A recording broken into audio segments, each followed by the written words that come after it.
You ever look around at your life and realize, sometimes you're just one choice away from a completely different story?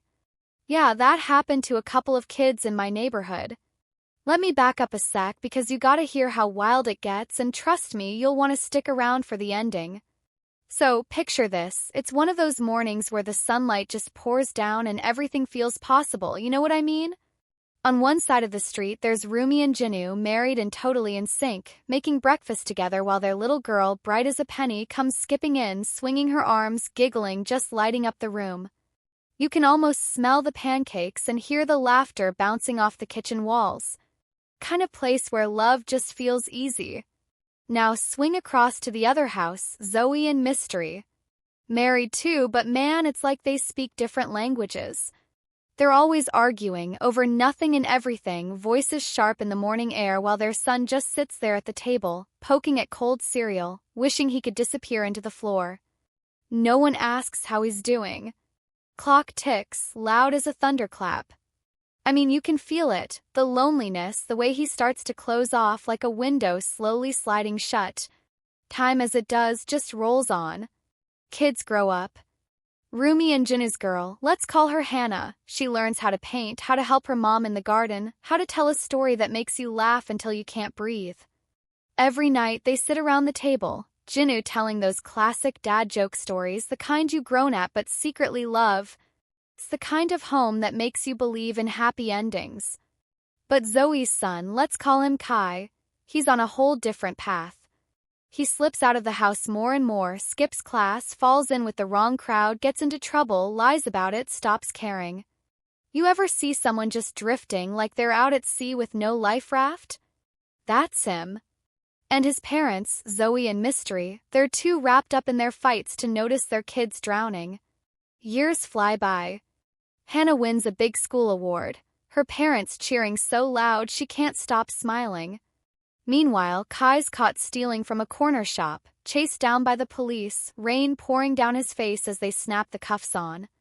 That moment, it changes everything. There's no cheering, just silence, just Zoey and Mystery staring past each other in the courtroom while Kai sits there, numb like he's already faded into the background. He gets 2 years. 2 whole years in a cell where the nights feel endless and the regrets pile up so high you could drown in them. But, it's funny, sometimes hitting rock bottom is what makes you look up. In prison, Kai starts working in the gardens, keeps his head down, learns what it means to show respect. At night, he lies there staring at the ceiling, feeling something he hasn't felt in years, a kind of ache for something better, maybe even a hope for change. Meanwhile, Hannah's out in the world painting murals, leading community projects, showing up for people in ways that matter. Her parents, Rumi and Zoey, they just beam every time they look at her. She's making a difference, piece by piece. And then the day comes, 2 years later, Kai steps out free. The air tastes weird, the city's too bright, too loud. He's lost, drifting again, until he stumbles into a park where Hannah's planting flowers, dirt under her fingernails, sun in her hair. She looks up, catches his eye, and instead of turning away, she offers him a shovel. There's this pause. He hesitates, you can see him thinking, but then he kneels down and helps anyway. That's where things start to shift. No big speech, just silent work, 2 people planting hope together, side by side. Kai keeps coming back. They clean up the park, paint benches, share quiet lunches. Hannah tells stories about her family, real, funny, sometimes sad, and Kai listens, really listens, for maybe the first time in his life. He starts to laugh again, lets himself belong. The old crowd calls, texts, invites, bad ideas. But he ignores them, deletes their messages. He's not that guy anymore.